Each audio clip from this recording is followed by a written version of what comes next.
ओम नमः शिवाय. परमपूज्य आईकृत सिद्धारूढ वैभव. बेल तिसरा. ओम नमः शिवाय. पुढे सिद्धबाळांची ज्ञानलालसा तीव्रतर झाल्यामुळे कोणासही न कळत एके दिवशी गुरुशोधार्थ ते घरातून बाहेर निघाले. खऱ्या मुमुक्षूला परमात्म्याच्या ऐकीव ज्ञानाने किंवा अनुमानाने होणाऱ्या ज्ञानाने समाधान होत नाही. कोकिलेच्या आवाजात जरी माधुर्य असले तरी तिचा कंठ फुटण्यास जसा वसंत ऋतू यावा लागतो, त्याप्रमाणे मनुष्याजवळ ज्ञान जरी उपजतच असले तरी ते फलद्रूप होण्यासाठी त्याला सद्गुरूपासूनच चालना मिळावी लागते. मनुष्य जन्माला येण्यापूर्वी त्याला पाषाण, वनस्पती, जलचर, पशु, पक्षी हे सर्व जन्म फिरावे लागत असतात. त्या प्रत्येक जन्मातील संस्कार मनुष्याच्या अंगी वास करून असतात.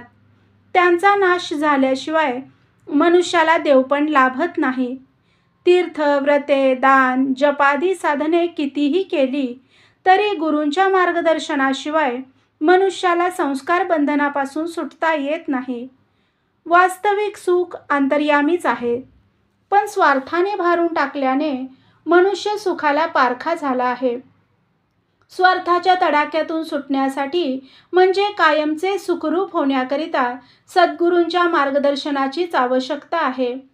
मासा अहोरात्र पाण्यात राहतो, परंतु कोलांटी मारल्याशिवाय त्याला त्याची तहान भागवून घेता येत नाही. तद्वत जीवात्मा जरी वस्तुतः आनंदरूप आहे तरी वृत्ती अंतर्मुख केल्याशिवाय त्यास आनंदाचा अनुभव घेता येत नाही. वृत्ती अंतर्मुख होण्यास सद्गुरूंच्या मार्गदर्शनाची जरुरी आहे. आत्मस्वरूप जरी सदा प्राप्त असले तरी स्वरूपाकार वृत्ती अप्राप्त आहे. करिता ती वृत्ती सद्गुरूंपासून महावाक्याच्या उपदेशाच्या द्वारे शिष्याने प्राप्त करून घ्यावी लागते. मात्र गुरु केवळ श्रोत्रिय किंवा केवळ ब्रह्मनिष्ठ असा एकदेशी नसावा, कारण अशा गुरूच्या बोधाने अज्ञानाचा समूळ नाश होऊ शकत नाही. करिता गुरु श्रोत्रिय, ब्रह्मनिष्ठ, दयेचा सागर, केवळ लोकांच्या कल्याणासाठीच झटणारा, पैशासाठी, अगर कीर्तीसाठी किंवा कोणत्याही हेतूसाठी आपल्या ज्ञानाचा विक्रय न करणारा असाच असावा, तरच त्याच्याकडून शिष्याच्या भवभ्रमाचे निरसन होते.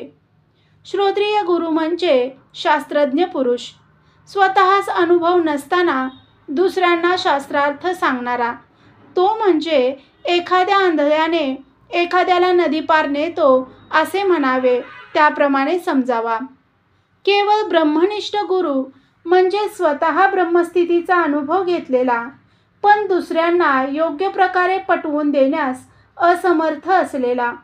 तो म्हणजे एखाद्या पांगळ्याने एखाद्याला नदी पार नेतो असे म्हणावे त्याप्रमाणे समजावा.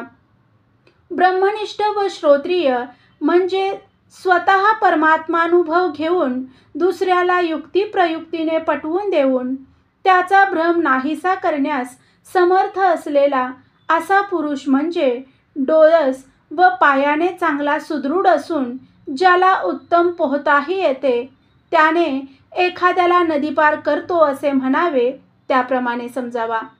अशा गुरूंची सुदैवाने जरी गाठ पडली तरी पतिव्रता स्त्री जशी पतीलाच सर्वस्व मानते, तद्वत गुरु म्हणजे आपले सर्वस्व, गुरु वाचून अन्य दैवत नाही असे मुमुक्षूचे ठाम मत झाले पाहिजे.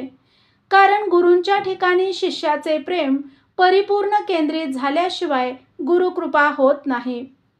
धौम्य ऋषींच्या जवळ उपमन्यू नावाचा एक शिष्य होता.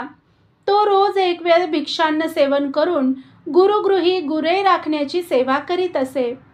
एके दिवशी गुरु त्याला म्हणाले, उद्यापासून रोज भिक्षा आणली की तू माझ्यापुढे ठेवीत जा, कारण गुरुने आधी भिक्षा घेतल्याशिवाय अन्नातील अपवित्रता नाहीशी होत नाही.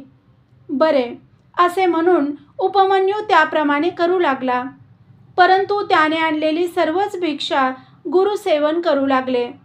त्यामुळे भुकेची शांती करण्यासाठी उपमन्यू दुसऱ्यांदा भिक्षा मागून आणून जेवू लागला. हे गुरूंना कळल्यावर त्यांनी त्याचे भिक्षेला जाणेच बंद केले. त्यावर तो गायीचे दूध द्रोण भरून पिऊन राहू लागला. एके दिवशी गुरु म्हणाले, तू दूध घेतल्यावर ते उच्छिष्ट होत असल्याने यज्ञार्थ ते निरुपयोगी ठरते, म्हणून उद्यापासून गायीचे दूध घेत जाऊ नकोस. अशा तऱ्हेने गुरूंनी कित्येक दिवस त्याला उपवास करायला लावले, तरी त्याच्या मनात गुरूंविषयी किंचित देखील अनादर किंवा तिरस्कार उत्पन्न झाला नाही. पुढे तो वासराने गायीचे दूध प्यायल्यावर जो त्याच्या तोंडातून फेस गळतो तो ते सेवन करू लागला. जेव्हा उपमन्यूच्या अंगावर दिवसेंदिवस अधिकाधिक तेज दिसू लागले, तेव्हा गुरूंनी त्याला, सध्या तू आहार काय घेतोस असे विचारले. तेव्हा त्याने सत्य काय ते सांगितले. गुरु म्हणाले, अरे हे तर मोठे पातक करीत आहेस. उद्यापासून तू तो आहार घेत जाऊ नकोस. त्यानंतर तो भुकेच्या वेळी एक द्रोण भरून रुईचा चीक सेवन करू लागला. तेने करून उपमन्यूचे एकाएकी दोन्ही डोळे गेले. संध्याकाळी गायी गुरुगृही घेऊन येत असता वाट चुकून तो एका खड्ड्यात पडला. गुरे आली, पण परमसहनशील उपमन्यू अजून आला नाही असे म्हणून गुरु त्याला हाका मारीत चोहोकडे शोधू लागले. तोच उपमन्यूने सद्गदित कंठाने गुरूस ओ दिली. तेव्हा गुरु धावत गेले आणि त्यांनी त्याच्या हाताला धरून त्याला वर काढले. त्यास पोटाशी धरले आणि मस्तकावरून हात फिरवीत त्याला म्हणाले, अश्विनी कुमारांचे स्मरण कर, ते तुला दृष्टी देतील असे सांगून धौम्य ऋषी आश्रमाकडे परतले. थोड्या वेळाने अश्विनी कुमार तेथे येऊन हजर झाले. त्यांच्या कृपेने उपमन्यूला दृष्टी आली. त्यावर त्यांच्या गुरुभक्तीची परीक्षा पाहण्याकरिता त्यांनी उपमन्यूच्या हाती घारगे आणि इतर काही खाण्याचे पदार्थ दिले. त्यास खाण्यास सांगितले. तेव्हा गुरूंना दिल्याशिवाय मी खाणार नाही असे तो म्हणाला. त्यानंतर त्याच्या गुरुभक्तीचे कौतुक करून अश्विनी कुमार अदृश्य झाले. उपमन्यूने घडलेली सर्व हकीकत आपल्या गुरूंना सांगून हातातील पदार्थ गुरूंना अर्पण केले. त्या समयी गुरूंचे हृदय प्रेमाने भरून आले. त्यांनी त्याच्या भक्तीला संतुष्ट होऊन त्याच्यावर कृपावृष्टी केली.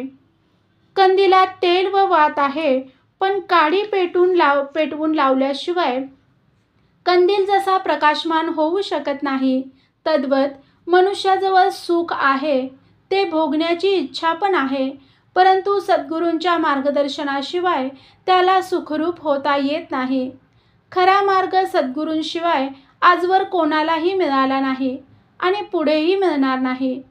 परमेश्वराने खास जगदोद्धारार्थ जरी अवतार घेतला तरी देखील श्रीराम वशिष्ठांना शरण गेला, कृष्ण सांदीपनींना शरण गेला. त्यावरच त्या उभयतांनी जगदोद्धाराचे कार्य केले.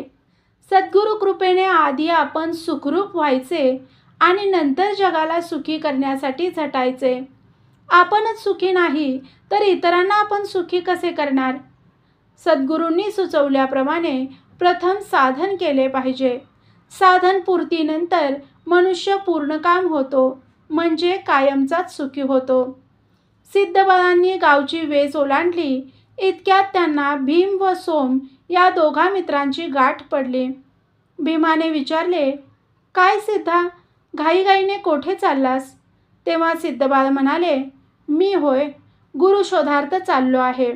सोम म्हणाला, सिद्धा, हे काम लहानपणात करायचे नसून वृद्धावस्थेत करायचे असते. सिद्धबाळ म्हणाले, सोमा, या देहाला 3 अवस्था आहेत, बाळपण, तरुणपण आणि वृद्धपण. बाळपण खेळात निघून जाते. तरुणपणी काम क्रोधाधिक विकारांच्या तावडीत सापडून मनुष्य विवेक शून्य बनतो आणि वृद्धपणी देहातील शक्ती कमी होते. लहानपणापासून जे जे भोगले त्या सर्वाचे स्मरण होऊन चित्ताच्या चंचलतेचा अतिरेक होतो. मरणाची धास्ती वाढते, इंद्रिये क्षीण होतात आणि मती भ्रष्ट होते. अशा स्थितीत मनुष्याकडून परमार्थ साधणे कसे जमणार? करिता आत्मोद्धाराचा विचार म्हातारपणी करू असे न म्हणता बालपणीच केला पाहिजे. सो म्हणाला, सिद्धा, हे तुझे म्हणणे खरे असेल तर जगात सर्वांना संसार सुखच का आवडते? संसारातील प्रत्येक गोष्ट प्रथम सुखदायक वाटते, म्हणून सर्व लोक संसाराच्या मागे लागतात. पण पुढे मात्र पावलोपावली दुःखाचा अनुभव येऊ लागतो. तेच विषयांविषयीचे वैराग्य जरी प्रथम दुःखदायक वाटले तरी शेवटी ते जन्ममरण चुकवून ब्रह्मानंदाशी गाठ घालून देते. हे सिद्धबाळांचे बोलणे ऐकताच भीम व सोम म्हणाले, सिद्धा, असे असेल तर आम्ही पण तुझ्याबरोबर येतो. त्यानंतर तिघेही शिवस्मरण करीत वाट चालू लागले. 2 प्रहर उलटल्यावर भीम म्हणाला, सिद्धा, आम्हाला फार भूक लागली आहे. आमची जेवणाची सोय कोठे? सिद्धबाळ म्हणाले, परमेश्वराने आपणास जन्म दिला आहे, त्याला आमची काळजी आहे. कोणाला कोणत्या वेळी काय काय द्यायचे ते सर्व तो बिनचूक देत असतो. तो अत्यंत दयाळू आहे. त्याचा न्याय पण असा आहे की जो आपल्याशी अनन्य होईल त्याचाच आपण योगक्षेम चालवणार. म्हणून आपण त्याच्यावर दृढ विश्वास ठेवून निश्चिंतपणे वाट चालूया. बरेचसे चालणे झाल्यावर भीम व सोम पुन्हा म्हणाले, सिद्धा, आम्हाला उन्हाचा त्रास सहन होत नाही. आमच्या पायाला खडे आणि काटे बोचत आहेत. भुकेने आम्ही व्याकुळ झालो आहोत. आता आम्हाला बिलकुल चालवत नाही. खरोखर आम्ही तुझ्याबरोबर येऊन मोठी चूक केली. तू इतके लांब येणार हे आम्हाला ठाऊक नव्हते. आता मात्र कशाला आलो असे वाटू लागले आहे. इतके बोलून ते एका झाडाखाली जाऊन बसले. त्यावर, चला उठा, एखादे देवालय गाठून आपण तेथे विश्रांती घेऊया, असे म्हणून सिद्धबाळांनी त्यांना हाताला धरून उठविले. इतक्यात एक देवालय त्यांच्या दृष्टीस पडले. ते नंदिकेश्वराचे असून प्रशस्त होते. आत प्रवेश करताच सिद्धबाळांनी थकलेल्या भीम व सोम यास पडवीत झोपावयास सांगितले.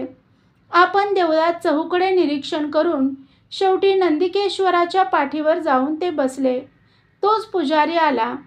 नंदिकेश्वरावर बसलेल्या व्यक्तीला पाहताच तो अतिशय संतापला. रागाच्या आवेशात, अरे कोण आहेस रे तू? निर्लज्जासारखा देवावर बसलास, उतर खाली, असे म्हणाला. तेव्हा सिद्धबाळ हात जोडून स्मितहास्य करून म्हणाले, अहो भूदेव, तुम्ही पुजारी आहात तेव्हा तुम्हाला माझे वागणे गैर दिसले हे अगदी बरोबर आहे. परंतु अभक्तांच्या स्पर्शाने या नंदीतील दैवी शक्ती जाऊन फक्त पाषाण मात्र राहिला आहे. म्हणून त्यास चेतना देण्याकरिता मी त्यावर बसलो आहे. हे वाक्य ऐकता क्षणी पुजाऱ्याचा राग शांत झाला. त्याला हा कोणीतरी अवतारी पुरुष असावा असे वाटले. लगेच त्याने त्यांना साष्टांग नमस्कार घातला आणि त्यांची क्षमा मागितली. त्यावर तो आपणास काहीतरी सेवेची आज्ञा करण्याबद्दल विनवू लागला. तेव्हा जसे गर्भवती मातेस अन्न दिल्याने गर्भातील बालकाचे समाधान होते, तसे सत्पुरुषांना तृप्त केले असता परमात्मा संतुष्ट होतो, असे सिद्धबाळांनी त्यास सांगितले.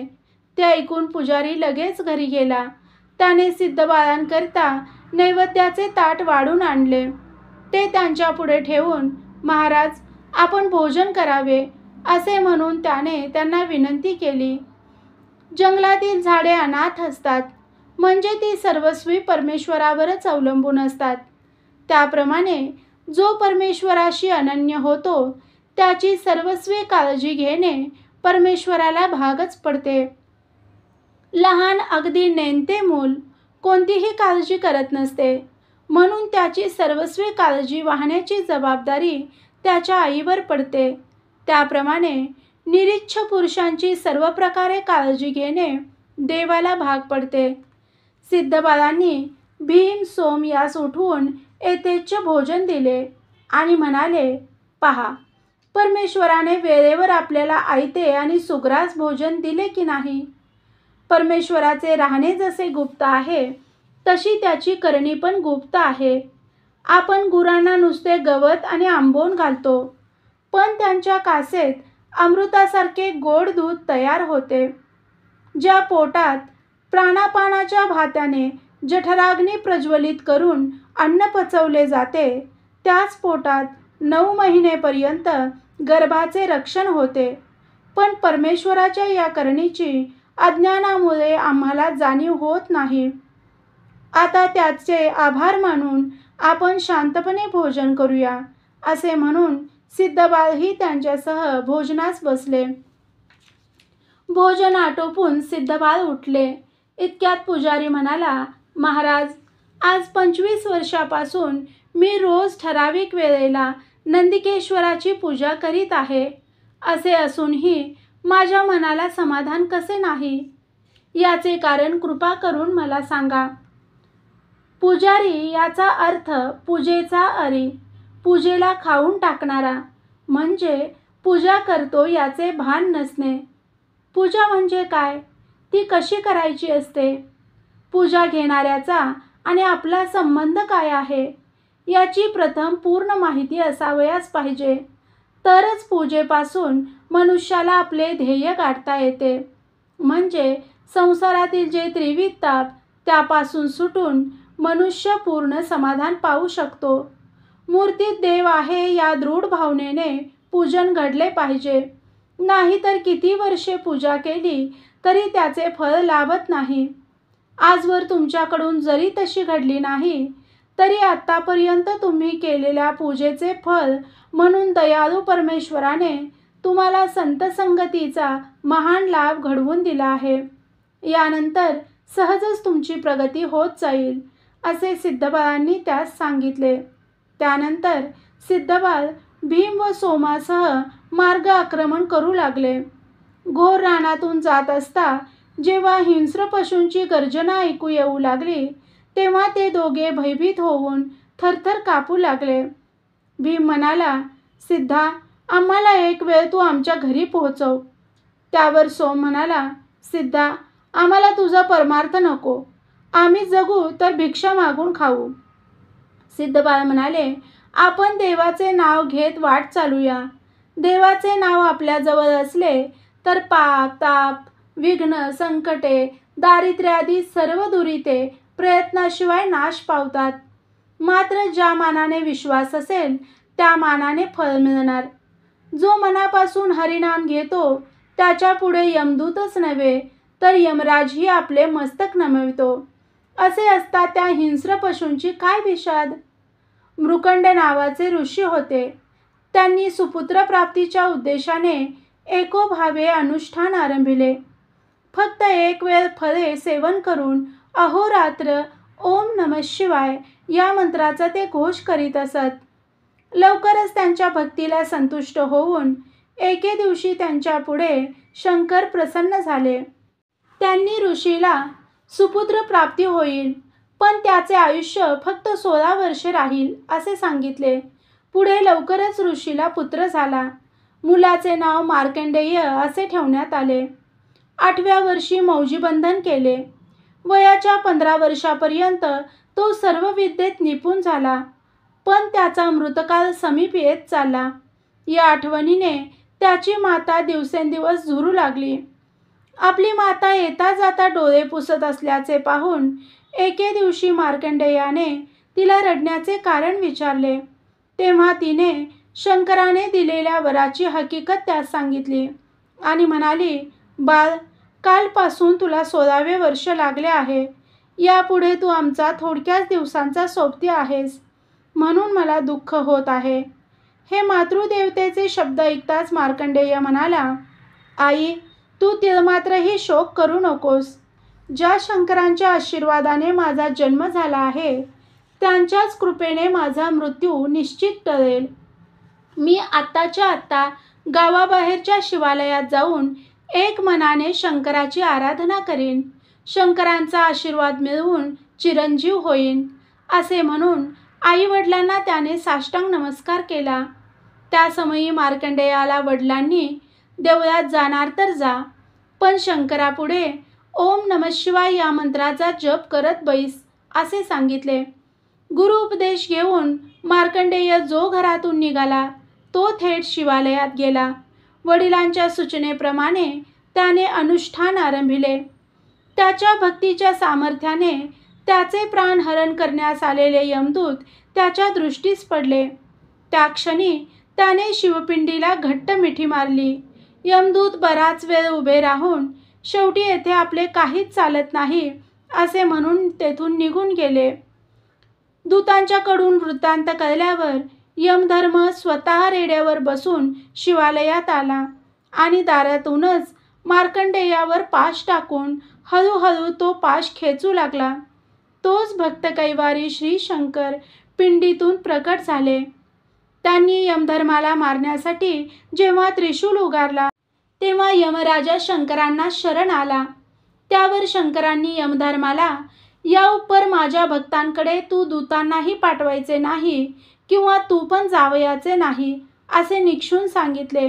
त्याप्रमाणे कबूल करून यमराजा स्वस्थानी गेला. यावरून प्रभूच्या नामाचा प्रताप कसा काय आहे ते लक्षात येण्यासारखे आहे. विषयात सदा मग्न असणारे मन थोडेसे देखील परमेश्वराकडे वळू लागले की मनुष्यापुढे नाना प्रकारच्या अडचणी येतात. तेने करून मनुष्य भांबावून जातो. आपण कोठे चाललो आहोत याचे त्याला विस्मरण होऊन तो सहजच सरळ मार्गावरून आडमार्गाकडे वळतो. भीम व सोम यांचे पण तसेच झाले. त्यांची चलबिचल झालेली वृत्ती पाहून सिद्धबाळ म्हणाले, बाबांनो, जगाचे सूत्र परमेश्वराच्या हातात आहे. त्याला जर आमचे रक्षण करायचे असेल तर तो या घोर अरण्यातही आम्हाला सुरक्षित ठेवील. नाही तर घरात राहूनही आम्ही सुखी असू शकणार नाही. तुम्ही विनाकारण चिंता कशाला करता? चिंतेने मनाची शक्ती कमी होते. परमेश्वराचे नामस्मरण केल्याने मन सशक्त बनते, धैर्य स्थैर्य अंगी बांधते. म्हणून तर वेद, शास्त्र, पुराणे हे सर्व मानवांनो तुम्हाला देवाच्या कृपेने दुर्लभ असा नरदेह प्राप्त झाला आहे. तेव्हा सद्गुरूंची कृपा संपादन करून एक वेळ मुक्त व्हा असे गरजून सांगत आहेत. दुःख भोगणे कोणासही नकोच असते, पण कष्टापासून सुख मिळेल तरी कसे? ध्रुवाचेच उदाहरण घ्या. वास्तविक तो श्रीमंताचा मुलगा. उन्हातानातून रानातून फिरणे त्याला कधीच माहीत नव्हते. असे असून सुद्धा त्याने अपरिमित कष्ट सहन केले की नाही? म्हणून तर त्याला परमेश्वराने दर्शन दिले. वास्तविक गुरे राखण्याच्या निमित्ताने तुम्हाला रोज उन्हात फिरून सवय आहे, पण आता या शाश्वत सुखाच्या मार्गात मात्र दमणूक होत आहे. याला इलाज नाही. माझ्याबरोबर तुमचाही उद्धार व्हावा या उद्देशाने तुम्हाला बरोबर नेण्यासाठी मी धडपडत आहे. पण तुमचा भोग जर अजून संपला नाही तर या मार्गाचे अवलंबन करणे तुम्हाला कसे जुळणार? हे सिद्धबाळांचे बोलणे ऐकून सोम म्हणाला, सिद्धा, या उपर तू काही सांगितलेस तरी आम्हाला बिलकुल पटणार नाही. एकदाची तू आमची पाठवणी कर म्हणजे झाले. त्यावर सिद्धबाळांनी त्या उभयतांना निरोप दिला. आपल्या बऱ्या वाईटास दुसरा कोणी जबाबदार नसून आपले आपणच आहोत हे जेव्हा मनुष्याच्या पूर्ण लक्षात येते तेव्हा तो सावध होतो, म्हणजे योग्य मार्गाला लागतो. तोवर त्याला गोते खावे लागतात. तहानलेल्या माणसाजवळ जरी भांडे नाही तरी तो नदीचे पाणी ओंजळीने का होईना 2 घोट पिऊन घेईल. पण ज्याला तहानच लागली नाही तो मात्र नदीकाठी जाऊनही पाण्याला न शिवताच परत फिरेल. त्याप्रमाणे ज्याला खरोखर सुखप्राप्तीची तळमळ लागली आहे तो हरप्रयत्नाने सद्गुरूंचा शोध करून त्यांच्याजवळ मार्गदर्शनार्थ अपेक्षा करेल.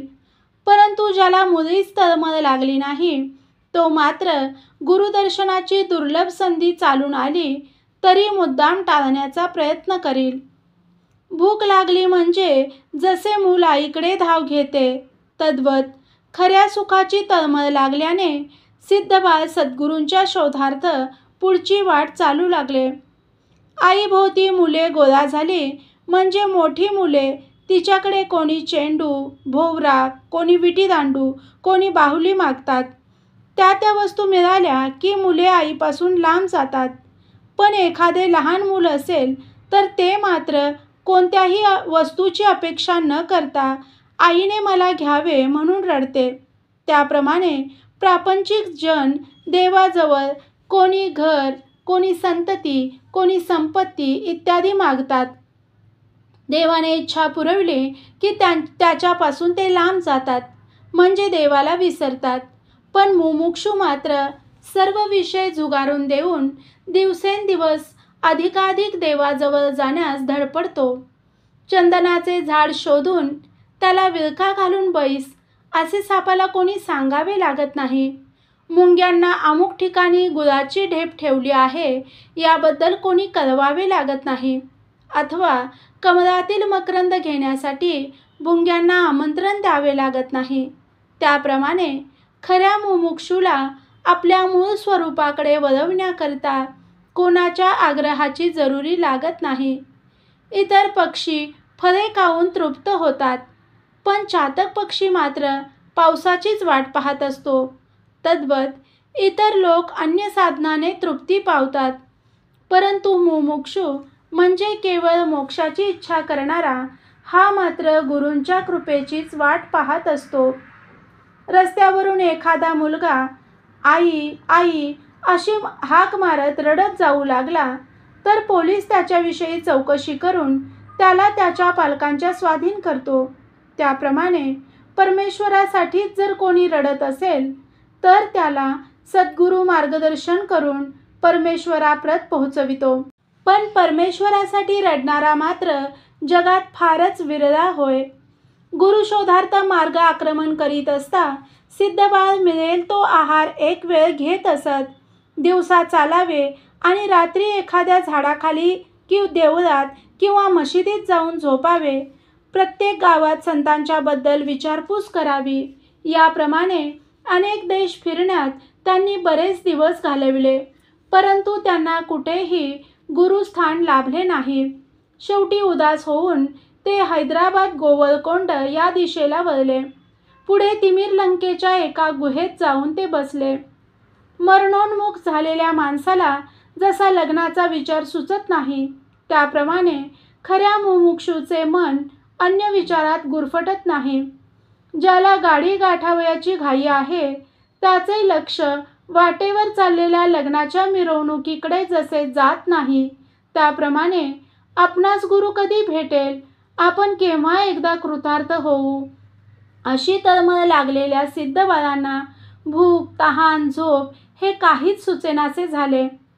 पाण्याच्या बाहेर आलेल्या माशाला जसे पाण्याचे महत्त्व कळते, त्याप्रमाणे बद्धतेपासून सुटण्याची मनापासून ज्याची इच्छा असेल त्यालाच मुक्तस्थितीच्या आनंदाची खरी तळमळ लागते. ज्याला गुरूंची कृपा संपादन करायची आहे त्याने जीवावर उदार व्हावे लागते. मुमुक्षूची तळमळ खरी आहे किंवा नाही याची परीक्षा पाहिल्याशिवाय, तसेच त्याबद्दल परिपूर्ण खात्री वाटल्या वाचून परमेश्वर मुमुक्षूचा हेतू पूर्ण करीत नाही. नारायण महाराज जालवणकर हे गुरुकृपा संपादन करण्यासाठी जे घराबाहेर पडले ते फिरत फिरत गिरनार पर्वतावर गेले. तेथे निरंजन स्वामी नावाचे संत राहत असत. त्यांचे त्यांनी शिष्यत्व पत्करले. त्यानंतर गुरु आज्ञेनुसार त्यांच्या आश्रमात राहून त्यांनी दत्तोपासना चालवली. बरीच वर्ष निघून गेली तरी त्यांच्या मनाचे समाधान झाले नाही. एके दिवशी गुरुजवळ त्यांनी त्याबद्दल आपले मनोगत व्यक्त केले. तेव्हा दत्तदर्शन होईल तेव्हाच तुझे समाधान होईल असे गुरूंनी त्यास सांगितले. पुढे दत्तदर्शनाच्या तीव्र तळमळीने त्यांनी अन्नपाणी वर्ज्य केले. 14व्या दिवशी दत्तदर्शनावाचून हा देह ठेवून तरी काय प्रयोजन, त्यापेक्षा देहत्याग करणे बरे असे म्हणून पर्वताच्या ते कडेला गेले. तेव्हा दत्तांनी त्यांची मनस्थिती जाणून त्यांना प्रत्यक्ष दर्शन दिले. सिद्धबाळ गुहेमध्ये बसल्या बसल्या गुरुबद्दलच्या विचारात ते मग्न झाले. त्यांना क्षणभर डुलकी आली. इतक्यात त्यांच्या पुढे एक साधू प्रकट झाले. त्या साधू पुरुषाने सिद्धबाळांच्या हाताला धरून उठविले आणि म्हणाले, मुला, तू मोठा भाग्यवान आहेस. म्हणून तर तुला बालपणीच मुमुक्षुत्व उत्पन्न होऊन तू गुरुशोधार्थ निघालास. तुला पाहून मला अत्यंत आनंद होत आहे. ती मात्र ही चिंता करू नको. तुझे मनोरथ सत्वर पूर्ण होतील. तो पहा डोंगर, त्याच्या पायथ्याशी श्रीशैल नावाचे क्षेत्र आहे. प्रथम तेथे जा. मल्लिकार्जुनाचे दर्शन घे. त्यावर सुरपुरावरून गुंटकल जवळ असलेल्या अमरगुड्ड या गावी जाऊन मुक्काम कर. तेथे कट्टे मठाधिकारी गजदंड या नावाचे स्वामी आहेत. समय पाहून तू त्यांचे दर्शन घे. मार्गदर्शनार्थ त्यांच्याजवळ याचना कर. मनोभावे त्यांची सेवा करशील तर तुझ्यावर ते कृपा करतील. त्यावर तू कृतकृत्य होशील. आता उठ आणि वाट चालू लाग. एखाद्या सुकलेल्या झाडाला पाणी मिळाले म्हणजे जसे ते टवटवीत होते, त्याप्रमाणे साधूंच्या मार्गदर्शनाने सिद्धबाळांचे मन उल्लसित होऊन चेहरा प्रफुल्लित झाला. ज्याप्रमाणे कमळे सूर्योदयाची, कुमुदिनी चंद्रोदयाची, झाडे वसंत ऋतूची मार्गप्रतीक्षा करतात, त्याप्रमाणे खरा मुमुक्षू सद्गुरूंच्या मार्गदर्शनाचीच वाट पाहत असतो. भुकेलेला माणूस जसा अन्न मिळवण्यासाठी खटपट करत असतो, तहानलेला इसम पाणी शोधत जातो, त्याप्रमाणे ज्ञानप्राप्तीची तीव्र तळमळ लागलेल्या सिद्धबाळांना गुरुस्थानाबद्दलची सूचना मिळताच क्षणाचाही विलंब न लावता ते भराभर वाट चालू लागले. नदीपुढे आपण जाऊन नुसते उभे राहिलो तर आपला फायदा होत नाही. हातपाय धुणे, पाणी पिणे, स्नान करणे, कपडे धुणे, पाणी आणणे यापैकी कोणतीही गोष्ट साधायची असेल तर आपल्याला नदीपुढे नम्र व्हावेच लागते. त्याप्रमाणे ज्याला ब्रह्मानंद हवा आहे त्याने सिद्धपुरुषांच्या चरणी नम्र झाले पाहिजे, तरच त्यांची इच्छा सफल होते. सिद्धबाळ मठाच्या दारात जाऊन पोहोचले. इतक्यात मठातून एक भव्य व्यक्ती बाहेर आली. गजदंड स्वामी ते हेच असावेत असे सिद्धबाळांना वाटल्यावरून त्यांनी त्यास साष्टांग प्रणिपात केला आणि नम्रतापूर्वक हात जोडून ते उभे राहिले. खरोखरच ती व्यक्ती म्हणजे गजदंड स्वामीच होते. स्वामी गजदंड सिद्धबाळांना उद्देशून किंचित रागाचा आवाज आणून, कोण आहेस रे तू? वाटेवर का उभा राहिलास? बाजूला हो, असे म्हणाले. शिष्याच्या ठिकाणी ज्ञानलालसा जर खरी नसेल तर गुरूंच्या वागण्यातील मर्म न समजता त्याचे मन शंका कुशंकांनी भरून जाते. ज्ञानलालसा खरी असेल तर गुरूंच्या वाणीतून निघालेला प्रत्येक शब्द बहुमोलाचा वाटतो. उदाहरणार्थ, गोंदवलेचे ब्रह्मचैतन्य म्हणजेच पूर्वाश्रमीचे गणपतबुवा यांना आत्मज्ञान प्राप्तीची जेव्हा तीव्र तळमळ लागली तेव्हा सद्गुरू शोधार्थ ते घरातून बाहेर पडले. फिरत फिरत एकदा वराड प्रांतात गेले. तेव्हा त्यांनी तेथे खेड्यात मुक्काम केला. गावाबाहेर तुकाराम चैतन्य नावाचे साधू राहत असल्याचे समजल्यावर ते त्यांच्या दर्शनास गेले. त्यांना पाहताच दरोडेखोर आला दरोडेखोर असे ते म्हणाले. तरी ब्रह्मचैतन्यांना त्यांच्याविषयी तिळमात्रही विषाद वाटला नाही. उलट त्यांना आपण ज्या वस्तूचा शोध करीत होतो ती वस्तू अनायासे लाभली तेव्हा आपण त्यांची कायावाचा मनाने सेवा करून शक्यतो सत्वर उद्धार करून घ्यावा असे वाटले. त्यांनी आपली इच्छा त्यांच्यापुढे प्रकट करताच ते म्हणाले, बाबा, माझी सेवा करणे फार फार कठीण आहे. तुझ्याने ती झेपणार नाही. त्यात माझा तामसी स्वभाव. त्यामुळे प्राणीमात्रांना मी अतिशय कठोरपणाने वागवतो. सेवा द्याच म्हणशील तर ही घे. असे म्हणून त्यांनी गणपतबुवांच्या अंगावर दगड फेकण्यास सुरुवात केली. तेव्हा ते सर्व दगड त्यांनी गुरुप्रसाद म्हणून मस्तकी धारण केले.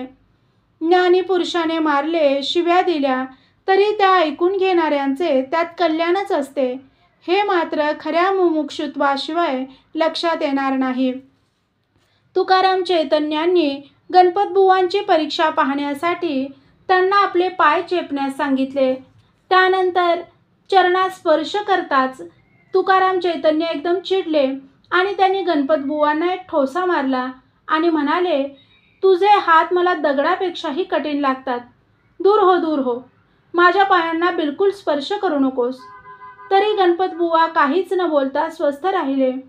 मातीची घागर घेतेवेळी ती धड आहे की गळकी याबद्दल आपण जशी चौकशी करत असतो, त्याप्रमाणे शिष्याच्या ठिकाणी आपल्याविषयी कितपत आदर आहे, तसेच आपला बोध साठवण्याची कितपत शक्ती आहे, हे सद्गुरू प्रथम तपासून पाहत असतात. याज्ञवल्क्यांपासून अनुग्रह घेतल्यावर जनक राजा गुरुमुखाने नियमित सत्शास्त्र श्रवण करू लागला. जनकाबरोबर काही ब्राह्मण मंडळीही श्रवणार्थ बसत असत. एके दिवशी श्रोते मंडळींची परीक्षा पाहण्यासाठी निरूपणाला बसल्या बसल्या याज्ञवल्क्यांनी एक चमत्कार घडवून आणला. तो म्हणजे एकाएकी ब्राह्मणांच्या झोपड्यांना आग लागली. तेव्हा त्यांच्या बायका धावत येऊन श्रवणाच्या जागी आपापल्या पतींना ही वार्ता रडत रडत सांगू लागल्या. दुसरीकडून राजवाड्याला आग लागली म्हणून सेवक धावत आले. राजाला ती वार्ता सांगू लागले. तरी राजाचे चित्त किंचितही चंचल झाले नाही. राणीने येऊन राजाला प्रत्यक्ष हलवून हलवून आपला वाडा जळू लागला आहे, सत्वर उठा असे सांगून सुद्धा तो जागेवरून हलला नाही. उलट त्याने आमचे असेल तर ते राहील, नसेल तर जळून जाईल असे तिला सांगितले. ब्राह्मण मंडळी मात्र श्रवण सोडून भराभर उठून गेली. शेवटी जनक राजा मात्र गुरूंच्या परीक्षेला उतरला. सराफ सोने आपल्या ताब्यात घेण्यापूर्वी कातरून, घासून, तापवून, ठोकून जसे पाहतो, त्याप्रमाणे गुरुही शिष्याला उच्चनीच सेवा देऊन, कठीण गोड बोलून, रागावून, अबोला धरून, तऱ्हेतऱ्हेचे प्रश्न विचारून परीक्षा पाहत असतात. समर्थ रामदासांच्या शिष्यापैकी कल्याण नावाचे एक पट्टशिष्य होते. कल्याणाचे पाळण्यातील नाव अंबाजी होय. समर्थ एकदा कोल्हापूरला गेले तेव्हा अंबाजीच्या मामाकडे त्यांचा मुक्काम होता. त्या समयी पाटताट मांडणे, देवाच्या पूजेचे साहित्य तयार करणे इत्यादी अंबाजीची कामे पाहून समर्थ त्याच्यावर खुश झाले.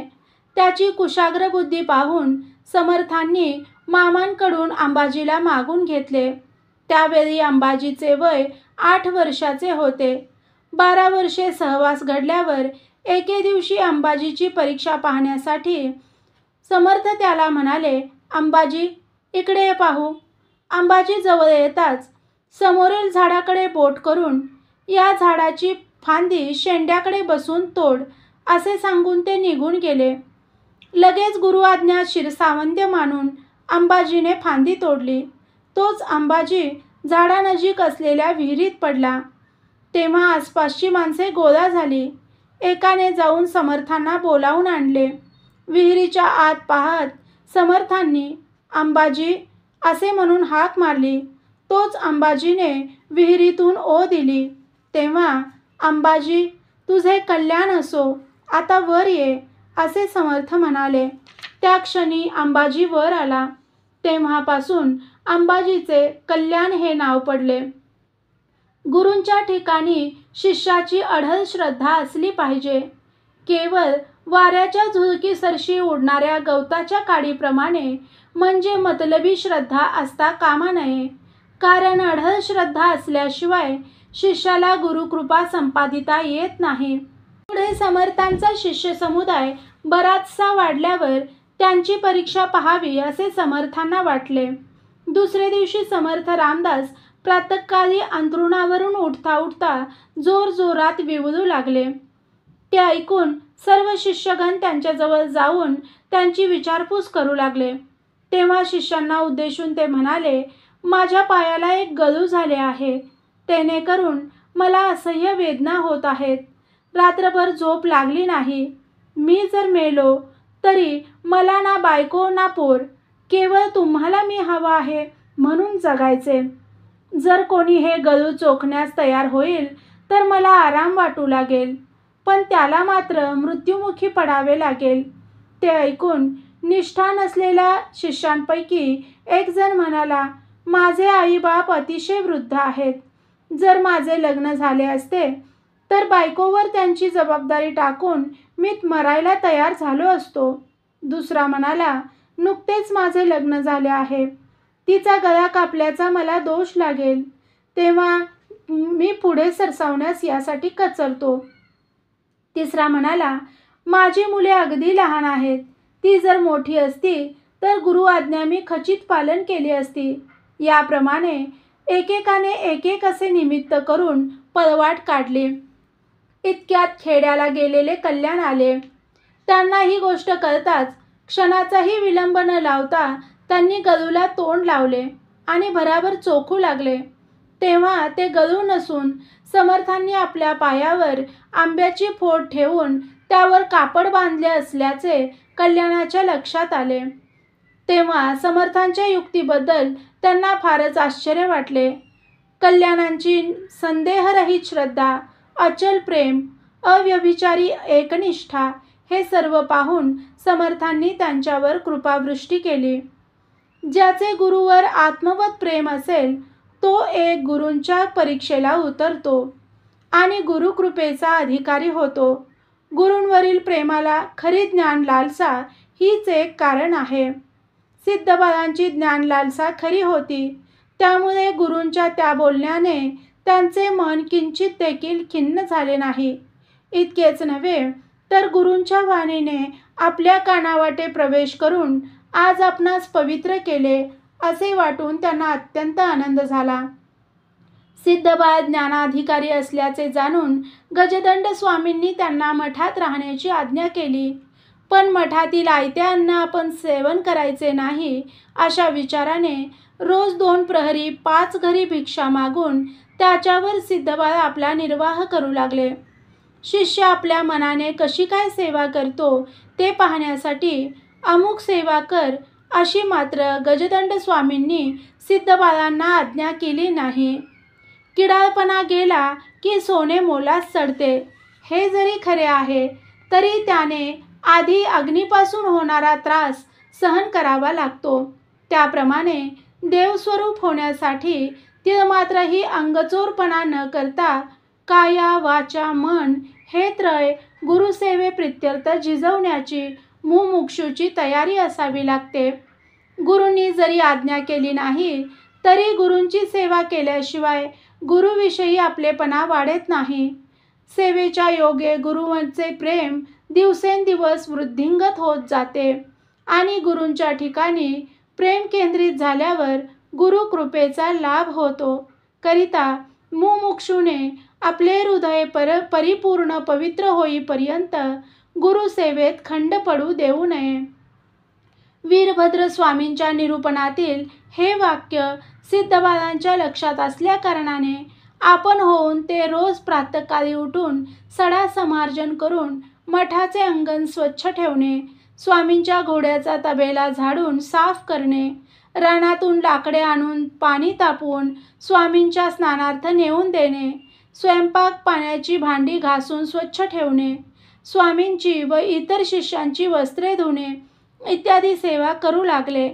केवळ सद्गुरूंच्या सहवासात राहिल्याने त्यांची कृपा संपादिता येते असे नाही. त्यासाठी शिष्याने कशी पाहिजे तशी केव्हा पाहिजे तेव्हा गुरूंची सेवा करूनच त्यांची मर्जी संपादन केली पाहिजे. मात्र शिष्याने आपल्या मनात विकल्पांना थारा देता कामा नये. कारण विकल्पाने श्रद्धा गढूळ होते आणि अश्रद्धेने साध्य साधने कठीण जाते, म्हणजे निजवर्म हाती लागत नाही. आपल्याकडून सद्गुरूंची पुष्कळ सेवा घडावी अशी शिष्याने इच्छा करावी. सेवा मिळाल्याबद्दल आनंद मानावा. गुरूंना आवडेल अशी सेवा आपल्याकडून व्हावी अशी इच्छा बाळगावी. पण मी एक सेवा करणारा इतरांपेक्षा जास्त सेवा करतो, फार दिवसांपासून सेवा करीत आहे हा ध्यास असता कामा नये. मेघाच्छादित झालेले आकाश जसे पाऊस पडला म्हणजे स्वच्छ होते, त्याप्रमाणे जन्मजन्मांतरीच्या संस्कारांच्या योगे भ्रमाच्छादित झालेले मनुष्याचे हृदयाकाश सत्पुरुषांच्या सेवेने शुद्ध होते. गुरुवरील भक्ती जसजशी वाढत जाईल तसतशी शिष्याची अधिकाधिक प्रगती होत जाते. शिष्याकडून निर्हेतुक व निरअहंकारपणे जर सेवा घडली तर त्याच्यावर तात्काळ गुरु प्रसन्न होतात. परंतु सेवेस सुरुवात केली की कामाधिक षड्रिपूंच्या अडथळ्यामुळे ती सुरळीत पार पडणे अतिशय कठीण जाते. करिता सेवेला आरंभ करण्यापूर्वी आपल्याकडून सेवा निर्विघ्नपणे पार पडावी म्हणून शिष्याने सद्गुरूंचीच प्रार्थना केली पाहिजे. तात्पर्य, सेवेची पूर्तता होण्यासाठी सद्गुरूंचाच पाठिंबा पाहिजे. गुरूंच्या सहवासात शिष्याचे वागणे कसे असावे हे मुमुक्षूला सिद्धबाळांच्या आचरणातून घेण्यासारखे आहे. ओम नमः शिवाय. श्री सद्गुरुनाथ महाराज की जय. परमपूज्य गुरुदेवता श्री कलावती माता की जय. श्री गोपाल कृष्ण महाराज की जय. श्री गुरुदेव दत्त. ओम नमः शिवाय.